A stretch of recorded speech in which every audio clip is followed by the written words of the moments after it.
Hello friends, मैं हूं सी Pinky Agarwal. Knowledge booster में आपका स्वागत है।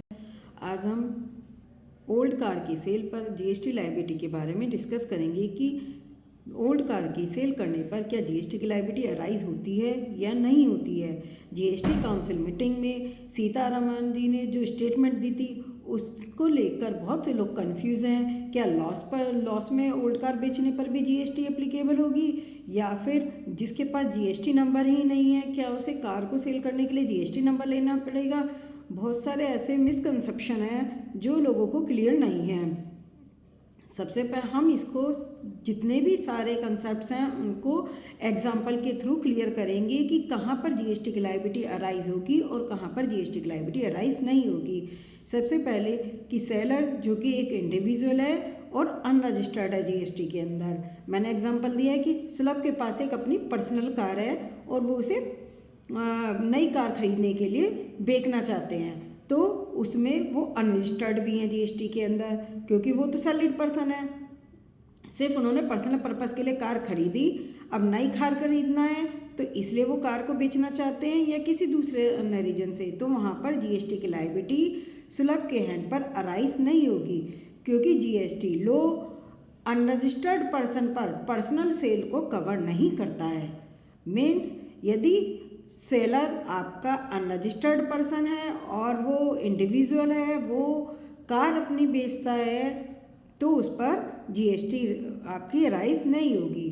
अब मान लिया एक इंडिविजुअल भी है लेकिन वो बिजनेस करता है और रजिस्टर्ड भी है वो जीएसटी के अंदर में, लेकिन वो कार अपने पर्सनल यूज़ के लिए यूज़ करता है। Suppose Pinky has a personal car और wants to sell it for purchase a new car. Selling of car उसका बिजनेस नहीं है, ना ही उसने कार को परचेज करते समय उसका जीएसटी का इनपुट क्लेम किया था। इस केस में मार्जिनल स्कीम अप्लाई होगी।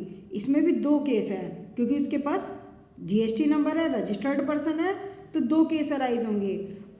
10 लाख रुपए की सेल वैल्यू है और परचेज वैल्यू या डेप्रिशिएटेड वैल्यू। मान लिया उसने अपनी बुक्स में रिकॉर्ड किया है कोई कार, तो बुक्स में रिकॉर्ड करने पर हर साल डेप्रिशिएशन चार्ज होता है, तो वहाँ उस केस में डेप्रिशिएटेड वैल्यू लेंगे। यदि बुक्स में रिकॉर्ड ही नहीं की है तो परचेज वैल्यू उसकी कॉस्ट बन जाएगी।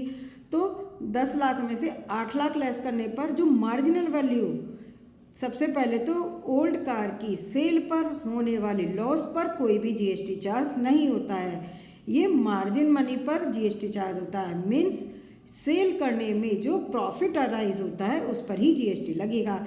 इस केस में 2 लाख रुपए का प्रॉफिट अराइज हुआ है तो 2 लाख रुपए पर ही जीएसटी लगेगा। केस 2 है, 10 लाख की हमारी सेल वैल्यू है, जबकि मेरी डेप्रिशिएटेड वैल्यू या परचेज वैल्यू 13 लाख रुपए की है। सपोज मैंने पहले 15 लाख की कार खरीदी, डेप्रिशिएशन लग कर वो 13 लाख की कॉस्ट बन गई, या फिर 13 लाख की खरीदी, बुक्स में रिकॉर्डेड नहीं है, आज मैं ओल्ड कार 10 लाख, क्योंकि ओल्ड कार कम में बिकती है, 10 लाख में बेच रहा हूँ, 3 लाख का लॉस हुआ, तो 3 लाख के लॉस पर कोई भी जीएसटी की लायबिलिटी अराइज नहीं होगी। थर्ड केस है जहाँ पर सेलर रजिस्टर्ड है जीएसटी के अंदर और पुरानी कार को सेल करना उसका बिजनेस एक्टिविटी के अंदर आता है। मान लिया कोई कंपनी है या फिर कोई कंपनी है या डीलर है जो कार की सेल परचेज में डील करता है, वो पुरानी कार खरीदता है और पुरानी कार बेच देता है। तो पुरानी कार 8 लाख रुपए में खरीदी और 10 लाख में बेच दी। इस तरह के केस में जीएसटी की लायबिलिटी अराइज होगी। जीएसटी का रेट 18% और 28% डिपेंड करेगा कि व्हीकल कौन सा है, इंजन की कैपेसिटी कौन सी है। तो मुझे लगता है कि अब ये कंसेप्ट आपको क्लियर होगा कि इंडिविजुअल के केस में जीएसटी की लायबिलिटी अराइज नहीं होगी।